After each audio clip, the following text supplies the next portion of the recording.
Hello students, welcome. So students, आज की इस वीडियो में ना हम आपका जो बीए सेकंड सेमेस्टर में कैसे है water the elixir of life ये पढ़ने वाले हैं। तो चलो फटाफट वीडियो को स्टार्ट करते हैं। देखिए, हम ऐसे को स्टार्ट करने से पहले थोड़ा सा राइटर के बारे में भी पढ़ लेते हैं। देखिए, जो ये ऐसे है the water the elixir of life, elixir का मतलब क्या होता है? Miracle drug. हमें पता है कि जो वाटर है कितना इम्पोर्टेंट है हमारे लिए, हमारी ज़िंदगी के लिए, सिर्फ इंसान के लिए नहीं, इस पूरी जब प्रकृति के लिए वाटर का बहुत इंपॉर्टेंट रोल है, इसीलिए इसको मिरेकल ड्रग बोला गया है यहाँ पे। ठीक है। In the essay water the elixir of life, Nobel laureate C V Raman highlights the indispensable role of water. अब ये देखिए, इंडिस्पेंसिबल का मतलब होता है, एक मिनट में पेन ले लूँ। इंडिस्पेंसिबल का मतलब होता है असेंशियल, ऐसी चीज़ जो बहुत ही ज़्यादा इम्पॉर्टेंट है। क्योंकि मैं लिख देती हूँ यहाँ पे ताकि आपको इजी हो जाए कि हमारी लाइफ के लिए वाटर कितना इंपॉर्टेंट है ना। तो समथिंग विच इज़ एसेंशियल, ज़रूरी है, बहुत ज़्यादा ज़रूरी है। क्या कर रहे हैं? Highlights the indispensable role of water, कि हमारी लाइफ के लिए बहुत ज़रूरी है in sustaining life and shaping the natural world. Life को सस्टेन करने के लिए और इस दुनिया को चलाने के लिए, शेप करने के लिए वाटर बहुत ज़रूरी है। He calls water the elixir of life. Water को एलिक्सिर ऑफ लाइफ को क्यों बुला रहा है? Because it is essential to all living beings and essential for the health of the planet, है ना। जितने भी लिविंग बींग्स हैं इस धरती के ऊपर, उन सब के लिए ज़रूरी है ये, है ना। और इस प्लेनेट के लिए भी, इस प्लेनेट की हेल्थ के लिए भी, वाटर ना हो तो सूखा पड़ जाएगा, सब कुछ खराब ही हो जाएगा। तो यही कह रहे हैं। The essay combines scientific insights with aesthetic appreciation of waters beauty and utility. इस ऐसे के अंदर वो साइंटिफिक रीजंस भी दे रहे हैं और एस्थेटिक अप्रिसिएशन भी कर रहे हैं इस वाटर की ब्यूटी एंड यूटिलिटी की, कितना ज़्यादा ज़रूरी है। वो सब हम आगे ऐसे में पढ़ने ही वाले हैं। सबसे पहले हम देख लेते हैं जो थीम्स है ना, वो क्या क्या कवर की गई हैं इस ऐसे के अंदर। The vital role of water in sustaining life, है ना, कितना ज़रूरी वाटर का रोल है लाइफ को सस्टेन करने के लिए, लाइफ को चलाने के लिए, है ना। Water's role in agriculture and the fertility of soil, है ना, कृषि के लिए, है ना, फार्मर्स कितना यूज़ करते हैं। और फर्टिलिटी ऑफ सॉइल, सॉइल के लिए भी बहुत ज़्यादा ज़रूरी है water. The geographical and civilisational significance of reverse, है ना, जो रिवर्स हैं उसके अंदर जो वाटर है उसका जोग्राफिकल और सिविलाइजेशनल कितना इंपॉर्टेंस है। Waters power in shaping landscape, है ना, लैंडस्केप को शेप करने के लिए, कैसे ग्रोथ होता है, वाटर का कितना इंपॉर्टेंट रोल है, वो इम्पॉर्टेंट है। Aesthetic appreciation of water in nature, है ना, नेचर ने कैसे अप्रिशिएट किया है वाटर को, नेचर को वाटर कॉम्प्लीमेंट कर रहा है और वाटर को नेचर कर रहा है। ठीक है।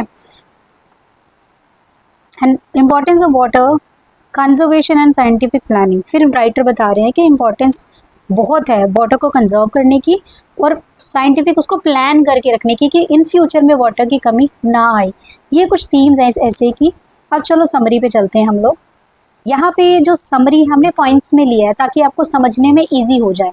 जो फर्स्ट पॉइंट हमने लिया है that is importance of water, कि वाटर कितना हमारी लाइफ के लिए इम्पॉर्टेंट है।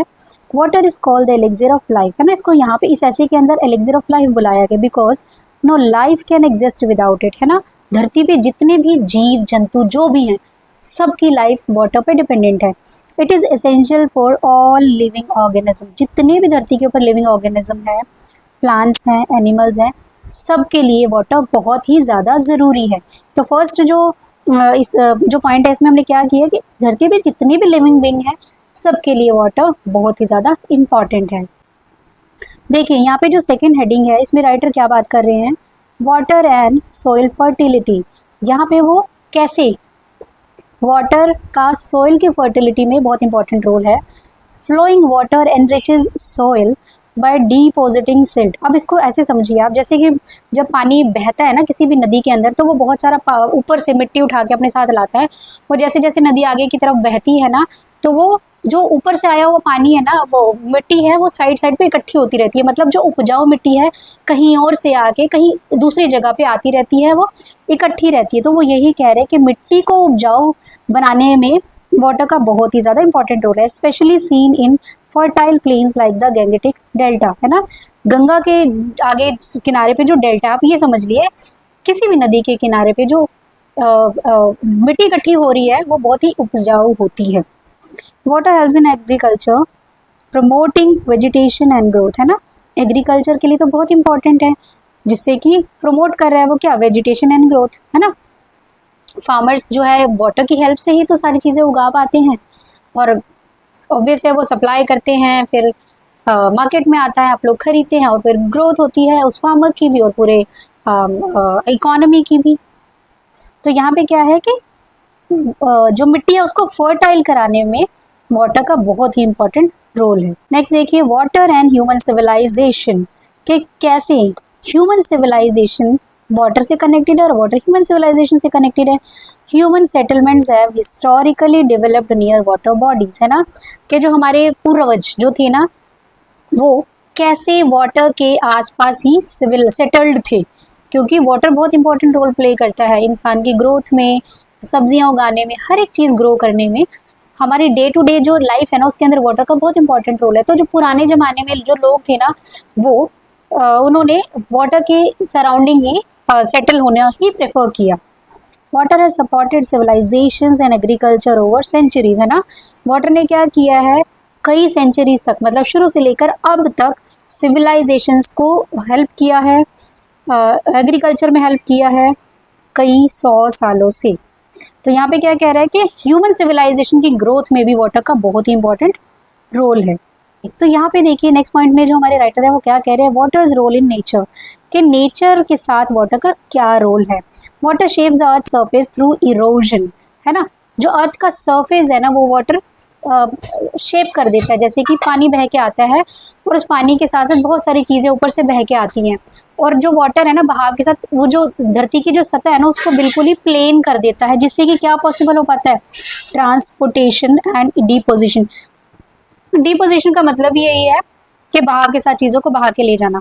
बहुत सारी चीज़ें, पत्थर, कंकड़, पत्थर वगैरह, बहुत सारी चीज़ें जो वाटर बहा के ले जाता है, जिसकी वजह से आगे जो धरती की सतह वो प्लेन हो जाती है, ट्रांसपोर्टेशन पॉसिबल हो पाता है। जैसे कि फिर नेक्स्ट पॉइंट में क्या कह रहा है, रिवर, रेन एंड स्नो, है ना। रिवर होगी, रेन होगी, snow plays a major role in maintaining the natural balance. क्या, देखिए जब बारिश आती है, ऐसा तो नहीं है ना बारिश हमेशा ही आती रहती है ना। तो जो हमारा नेचर का जो बैलेंस है ना, मेंटेन करने में इनका बहुत इंपॉर्टेंट रोल है। स्नो, जिन एरियाज में स्नो पड़ती है, हमेशा थोड़ा ना पड़ती है, एक पर्टिकुलर टाइम होता है ना, तो नेचर के बैलेंस को मेंटेन करने के लिए भी जो हमारा इसका वाटर का बहुत ही इंपॉर्टेंट रोल है।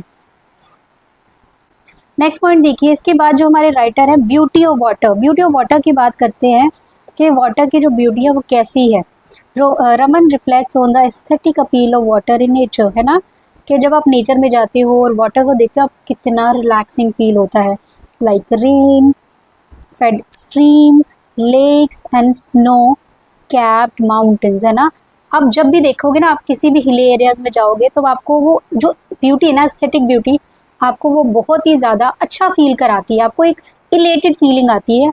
आपने नोटिस किया होगा, तभी तो सब लोग देखो पहाड़ों में घूमने के लिए जाते हैं, क्योंकि वो चीज़ें आपको आकर्षित करती हैं, आपको खींचती हैं अपनी तरफ।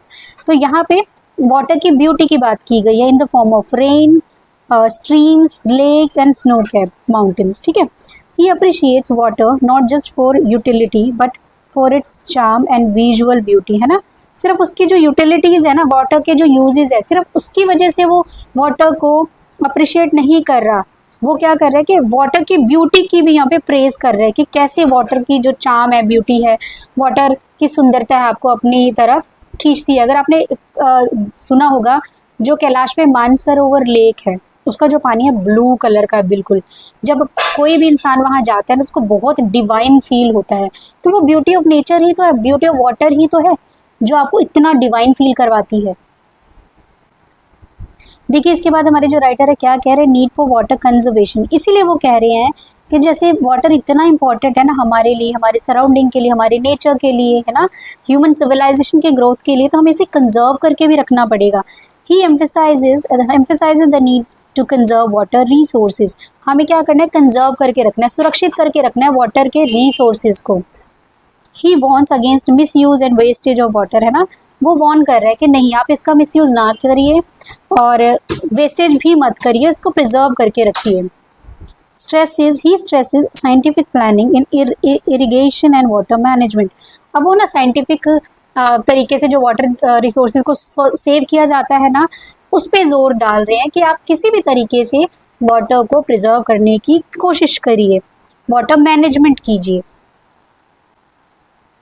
इसके बाद देखिए नेक्स्ट पॉइंट में जो हमारे राइटर क्या कह रहे हैं, साइंटिफिक टेम्पर एंड रिस्पॉन्सिबिलिटी है ना, being the citizen of this country, being the citizen of this civilisation, हमारी ये रिस्पॉन्सिबिलिटी भी बनती है कि हम इन रिसोर्सेज को आने वाली जनरेशन के लिए सेव करके रखें।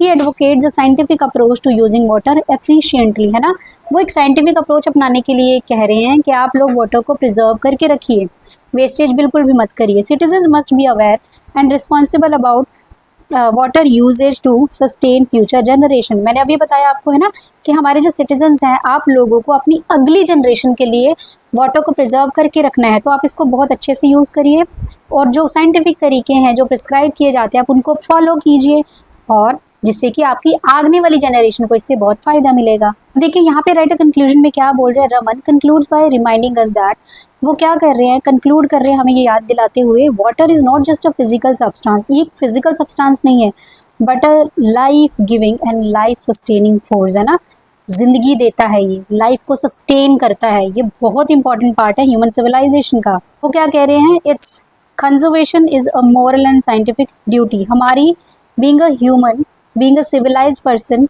हमारी एक ड्यूटी बन जाती है कि हम इसे प्रिजर्व करके रखें, कंजर्वेशन इसे लिखा है इन्होंने, और हमारी मॉरल और साइंटिफिक ड्यूटी भी बन जाती है कि हम आने वाली जनरेशन के लिए इसको कंजर्व करके रखें। And it's value must be understood and respected by all, और इसकी जो वैल्यू है ना, सबको समझनी चाहिए और सबको इसकी रिस्पेक्ट करनी चाहिए। सो गाइस ये ऐसे ही था और आज हमने ये ऐसे कंप्लीट कर लिया है। आई होप कि आपको अच्छे से क्लियर हो गया होगा। आप पता है क्या करना, वीडियो को 2-3 बार देख लेना, उसके बाद फिर आप इसके जो नोट्स है ना वो बनाना, तब आपको चीज़ें बहुत अच्छे से समझ आएंगी। So guys that's it for today's video. अगर आपको वीडियो अच्छी लगी है ना तो एक बार लाइक कर देना, और चैनल पे न्यू है तो सब्सक्राइब कर देना। Thanks a lot for watching this video. Thank you.